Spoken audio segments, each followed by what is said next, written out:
दोस्तों, धार्मिक ग्रंथों के अनुसार किसी भी मनुष्य को निर्वस्त्र होकर यह कार्य नहीं करने चाहिए। ऐसे कौन से कार्य हैं जो भूलकर भी किसी व्यक्ति को अपने पूरे जीवन काल में निर्वस्त्र होकर नहीं करने चाहिए? यह सब जानकारी हम आपको एक बहुत ही प्राचीन एवं अद्भुत कथा से बताने का प्रयास करेंगे। तो दोस्तों, बिना देरी किए कथा को शुरू करते हैं।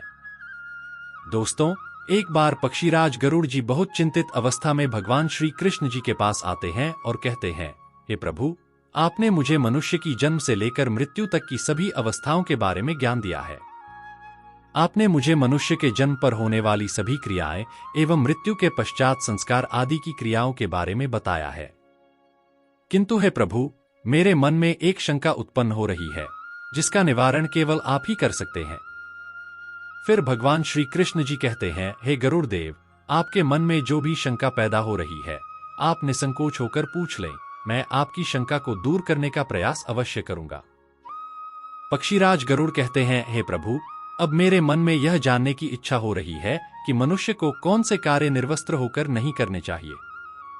निर्वस्त्र होकर इन कार्यों को करने से मनुष्य को कौन सा पाप लगता है तथा इनके पीछे क्या कारण है। तब भगवान श्री कृष्ण कहते हैं, हे गरुड़ देव, आपने समस्त मानव जाति के कल्याण के लिए बहुत ही उचित प्रश्न किया है।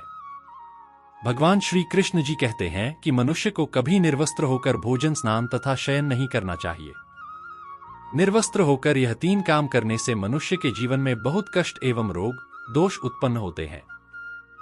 श्री कृष्ण जी कहते हैं, हे गरुड़ देव, आपके मन में पैदा हो रही शंका का निवारण के लिए मैं आपको एक बहुत ही प्राचीन एवं पवित्र कथा सुनाता हूं। इस कथा के माध्यम से आपको आपके प्रश्नों के उत्तर भी मिल जाएंगे और मन में पैदा हो रही शंका भी समाप्त हो जाएगी। इसीलिए आप इस कथा को ध्यान से अवश्य सुनो। इस कथा को ध्यान से अंत तक सुनने मात्र से ही मनुष्य जीवन के सभी पाप, कष्ट आदि खत्म हो जाते हैं। गरुड़ जी कहते हैं, हे प्रभु, आपके मुंह से इस कथा को सुनना मेरा सौभाग्य है। कृपया आप मुझसे कथा कहिए, मैं इसे ध्यान से पूरा सुनूंगा और तीनों लोकों में इसका प्रचार भी करूंगा। फिर गरुड़ देव जी को कथा सुनाते हुए श्री कृष्ण जी कहते हैं कि प्राचीन समय की बात है, पृथ्वी लोक पर एक हरिपुर नाम का बहुत ही प्रसिद्ध एवं सुंदर नगर हुआ करता था। उस नगर में मनोहर शर्मा नाम का एक बहुत ही विद्वान ब्राह्मण रहता था। वह दिन रात प्रभु के भजन कीर्तन एवं पूजा किया करता था। उसने चारों वेदों का तथा समस्त शास्त्रों का अध्ययन किया हुआ था। वह नित्य भगवद गीता का पाठ किया करता था। मनोहर शर्मा भगवान विष्णु का परम भक्त था और नित्य विशेष रूप से भगवान विष्णु जी की पूजा आराधना किया करता था। एक दिन मनोहर शर्मा तीर्थ स्थान पर जाने के लिए घर से निकलता है। वह अपने साथ भोजन बनाने के लिए थोड़े से चावल ले लेता है। मनोहर शर्मा घने जंगलों से तीर्थ स्थान के लिए चलने लगता है। बहुत देर तक चलने के बाद मनोहर शर्मा जंगल में स्थित एक जलाशय के समीप पहुंच जाता है। वह जलाशय अत्यंत सुंदर था। उसके चारों ओर हरियाली और सुंदर वृक्ष थे। फिर वह ब्राह्मण उस जलाशय से पानी पी लेता है और वहीं पर भोजन करके विश्राम करने का विचार करता है। मनोहर शर्मा अग्नि जलाने के लिए लकड़ी इकट्ठा करने के लिए निकलता है। तभी उसे जलाशय के पास एक बहुत ही अद्भुत दृश्य दिखाई पड़ता है। उस जलाशय के आसपास के सभी वृक्ष तथा पौधे हरे भरे होते हैं, किंतु केवल 2 वृक्ष एकदम सूखे हुए तथा मृत दिखाई पड़ते हैं। उन वृक्षों को देखकर मनोहर शर्मा बहुत ही हैरान होता है।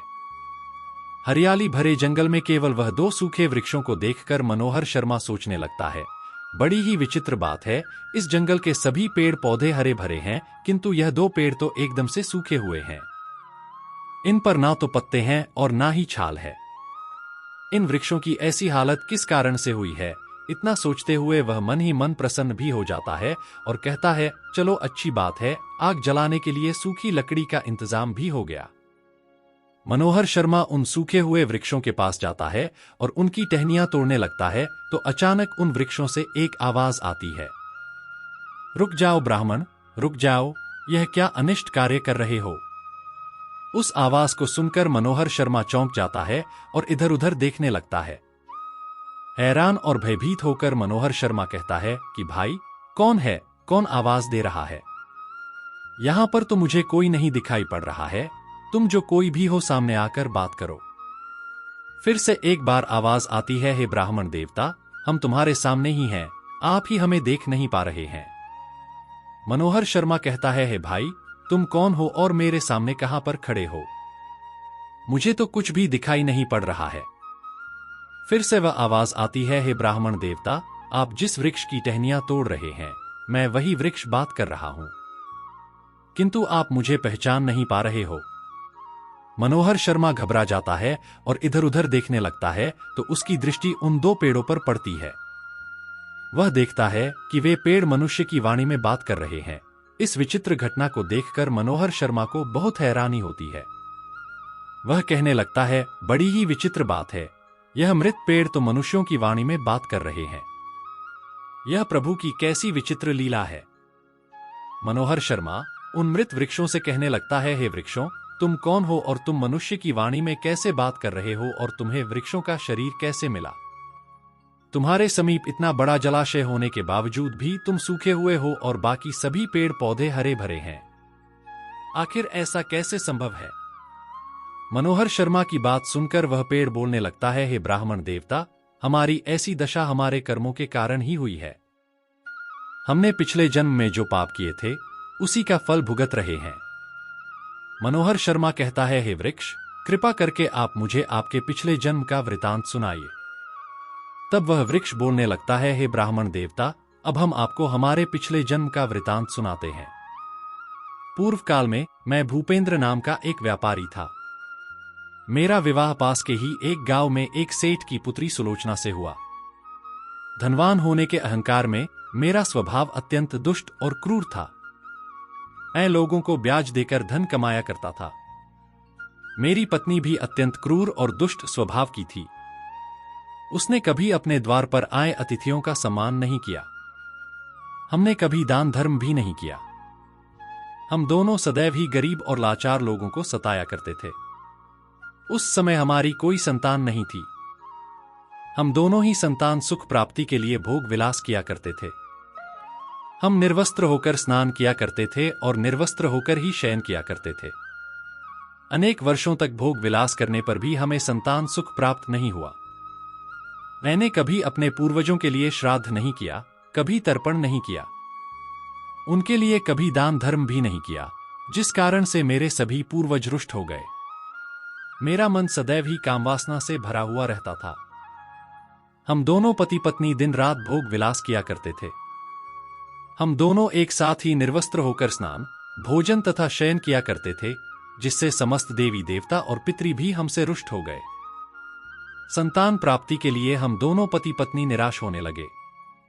इस प्रकार से अनेक वर्ष बीत जाने के पश्चात किसी महापुरुष ने हमें संतान प्राप्ति के लिए तीर्थ यात्रा करने का उपाय बताया। हम दोनों ही तीर्थ यात्रा के लिए निकल पड़े। रास्ते में जाते समय एक नदी किनारे हमने निर्वस्त्र होकर संबंध बनाया। दुर्भाग्य से उसी नदी में डूबकर हम दोनों की मृत्यु हो गई। मृत्यु के पश्चात हमें ले जाने के लिए यमराज के 2 दूत प्रकट हुए। वे दूत हमें पकड़कर यमलोक ले गए। यमलोक का दृश्य अत्यंत भयंकर था। यमराज विशालकाय सिंहासन पर बैठे हुए थे और उनके पास चित्रगुप्त बैठे हुए थे, जो यमलोक में आए हुए प्राणियों का लेखा जोखा निकाल रहे थे। जब मेरी बारी आई तो यमदूतों ने मुझे यमराज के सामने खड़ा कर दिया। फिर चित्रगुप्त यमराज से कहने लगे, हे धर्मराज, इस व्यापारी ने तो अपने जीवन में कभी कोई पुण्य का काम नहीं किया है। इसने अपने पूर्वजों का सदैव ही अनादर किया है। इसने हमेशा गरीब और लाचार लोगों से छल कपट किया है तथा धन चुराया है। इसने सदैव ही निर्वस्त्र होकर स्नान, भोजन तथा शयन किया है। इसीलिए यह केवल नरक जाने के ही योग्य है।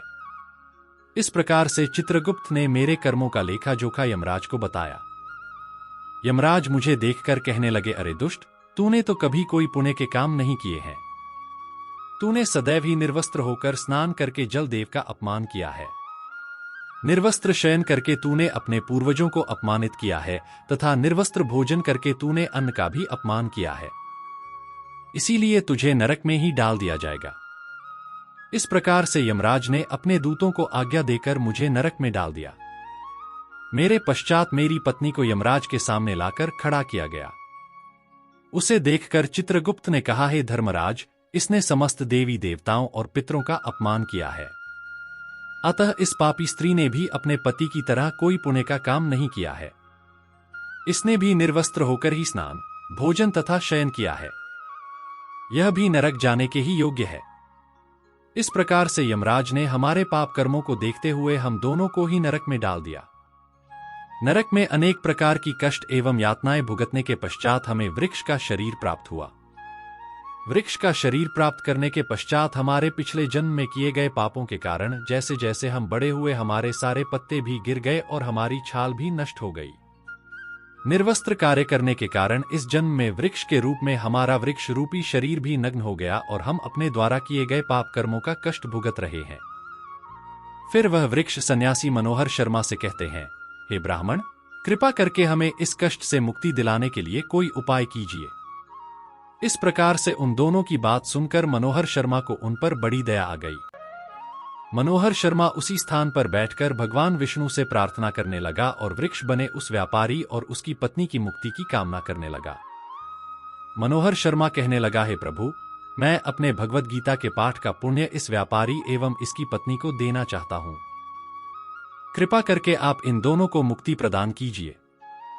इतना कहते ही वे दोनों वृक्ष टूटकर जमीन पर गिर पड़े और उसके अंदर से अत्यंत सुंदर वस्त्र परिधान किया हुआ व्यापारी और उसकी पत्नी प्रकट हुए। फिर उस स्थान पर भगवान विष्णु के दो पार्षद प्रकट हुए और उन दोनों को दिव्य विमान में बिठाकर बैकुंठ लोक को ले गए। इस प्रकार से भगवद गीता के पाठ का पुण्य प्राप्त करके वह व्यापारी और उसकी पत्नी दोनों को ही मोक्ष की प्राप्ति हुई। भगवान श्री कृष्ण कथा सुनाते हुए कहते हैं, हे पक्षीराज गरुड़, मनुष्य को कभी भी निर्वस्त्र होकर भोजन, शयन और स्नान नहीं करना चाहिए। निर्वस्त्र स्नान करने से जल के देवता वरुण का अपमान होता है।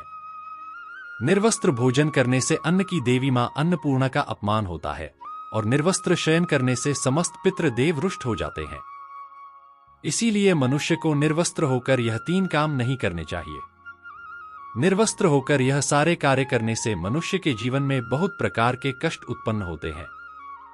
तो दोस्तों, इस प्रकार से भगवान श्री कृष्ण जी ने पक्षीराज गरुड़ जी को महत्वपूर्ण ज्ञान दिया है। उम्मीद करते हैं दोस्तों, आपको भी यह कथा एवं जानकारी पसंद आई होगी। अंत में कृपया हमारे चैनल जीवन रचना को सब्सक्राइब अवश्य करने और कमेंट सेक्शन में जय श्री कृष्णा, राधे राधे अवश्य लिखें। धन्यवाद।